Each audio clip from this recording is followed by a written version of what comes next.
32 seconds into the flight.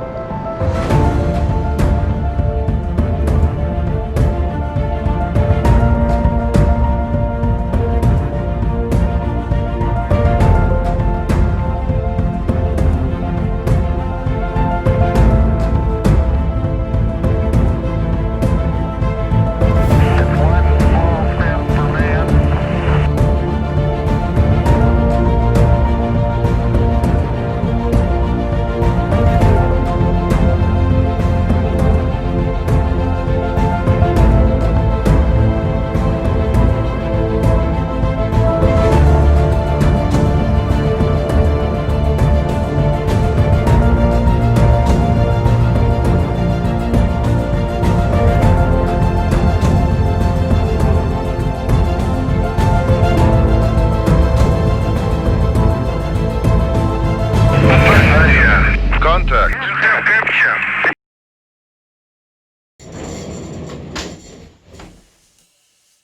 What's poppin'?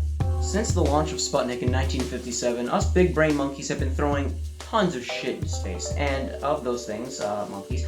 Now, of course, we sent monkeys into space purely because we weren't just gonna go straight to sending humans into space, no. And so what we did in space was we started with mice, little mice, then we moved on to, you know, big monkey close to human, monkey man. Then the Russians launched a guy into space anyways, before we could get there. Anyway, speaking of monkeys in space, it's time to talk about the first one. Yup, you read that title right. It took us humans 6 attempts before we got it right. On May 28th, 1959, Albert VI would send widespread rejoice to the monkey community as he would become the first monkey to survive a trip to space. During his spaceflight, he encountered up to 38 Gs. Just to put that in comparison, the fighter jet pilots, who are the people who are like trained for this kind of thing, are only trained for UAV.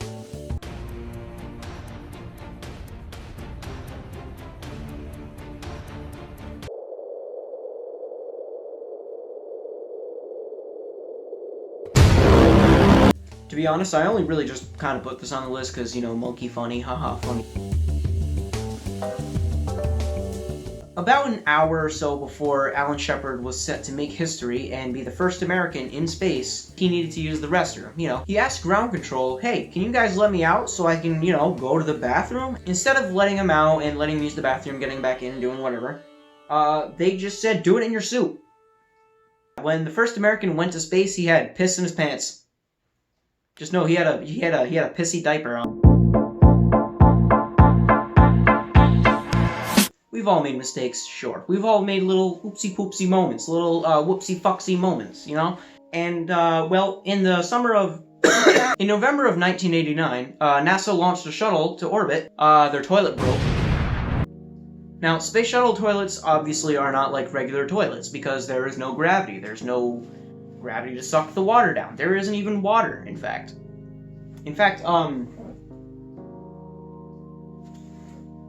Yeah, it's brown because they missed their aim. The valve inside the toilet that keeps the air in broke. What followed was the most engineered and well thought out toilet clog in human history. And it saved the mission. Now, unfortunately, they didn't have a toilet for the rest of it, and so they had to refer to the Apollo bags for the rest of the mission. Don't worry, we'll get to the Apollo bags. They're really fun. Now it's time for something more recent. This is from 2020. So, earlier this year, SpaceX finally launched humans from American soil for the first time since 2011. Now, during the flight, I thought this was funny, or during the live stream, when they were finally entering the ISS, Doug Hurley hit his head. I don't know, I just thought that was funny. Okay, that's it. Next clip. Go to the next clip.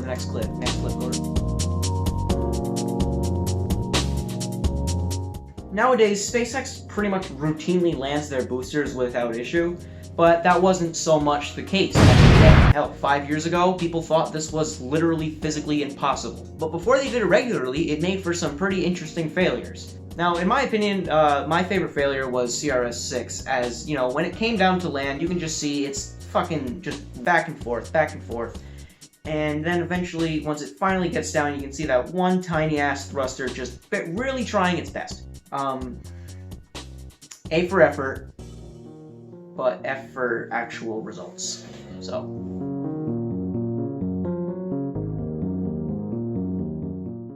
the Cold War happened, and during this time, the Soviet Union and America was trying to flex their muscles. Now, on the mission, there was a pretty unusual event. There was just a poop, just floating, and there's this pretty famous transcripts where they're just kind of in shock, like, okay, what the hell? So I promised I'd tell you guys about the Apollo poop bags, didn't I? Well, these poop bags, pretty much imagine a Ziploc bag, but instead of the little plastic like ridges things that they use to close themselves, imagine an adhesive, and you would open it up and apply it to your hole. Now, since there's no gravity to pull the poop away from your butthole, there's a little finger slot where you get your finger in there to physically cleave it off.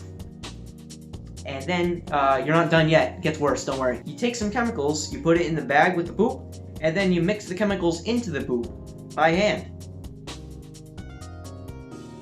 The space shuttle toilet seems like a luxury now. To this day, no one knows whose poop it was. But one interesting thing about this is that this is actually the only Apollo mission where the ascent module remained intact afterwards. Every single Apollo mission, except for 10, had the ascent module either burn up in Earth's atmosphere or crash back into it. But Apollo's 10 ascent module was sent into a solar orbit, which means that that poop is still out there somewhere to this day, in that ascent module, wherever it may be. So, Elon, hit me up. We're gonna find the special poop. We're gonna find the golden poop. We're gonna find...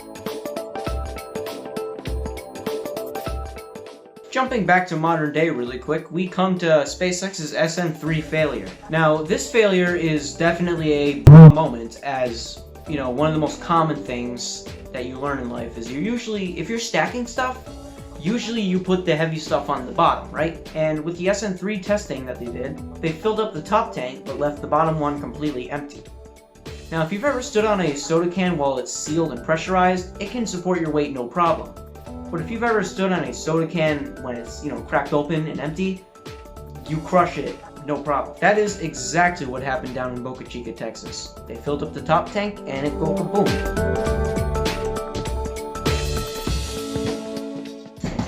We're jumping right back into the Cold War. So, 1957. The Russians just launched Sputnik. America is in absolute panic as they have supremacy over us and they can nuke us at any time and we don't have any way to fight back.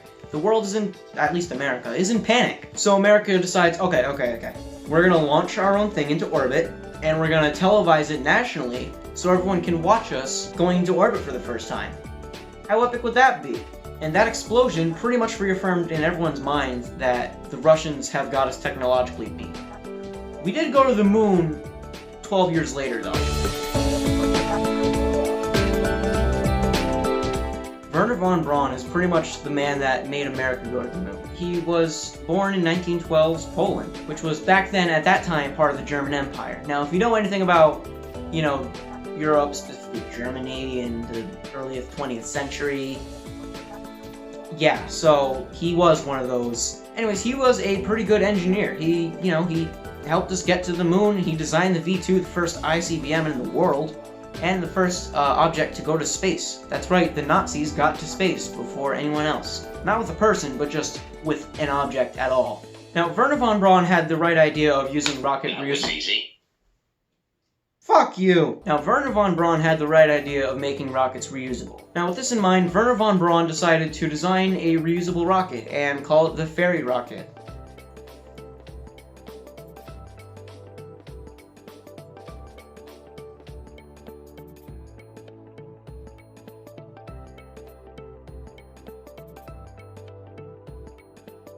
Yeah, that's right, this is a Watch Mojo video, bitch. Before we get to number 1, I decided that I wanted to, mention some of the other things that have happened in spaceflight that didn't really make the list, but should be mentioned anyway.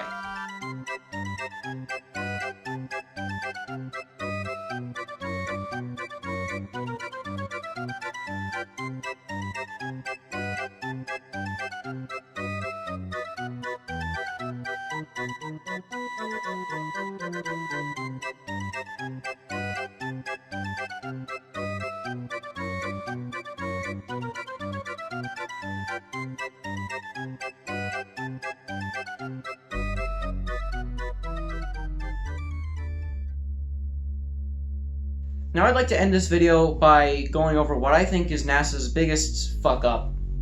Now if you've never heard of the Constellation program, that should definitely give you an idea of how popular it was. First announced in 2005 by George H.W. Bush, it was cancelled in 2010. But in these 5 years, they did develop 3 rockets, the Ares 1, the Ares 5, and the Orion capsule. Now the Orion capsule is the same Orion capsule that we are going to be using for the Artemis missions. The Ares 1 is literally just a space shuttle booster with a Delta IV upper stage and an Orion capsule. Now this is what NASA wanted to use for the crew transportation, but in the event of an abort, the Orion abort tower would bring the capsule away, but then its thin nylon parachutes would have to descend through blazing hot, fiery, solid fuel. Now, this one flight was the only flight that actually came out of the entire Constellation program.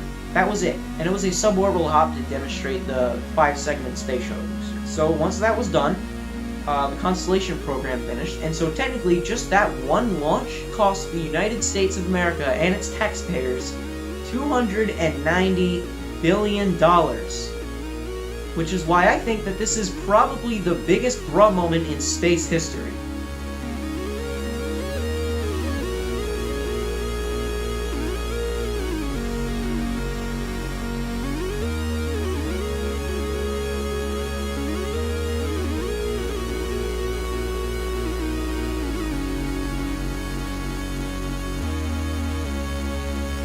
Alright, that's the end of the video.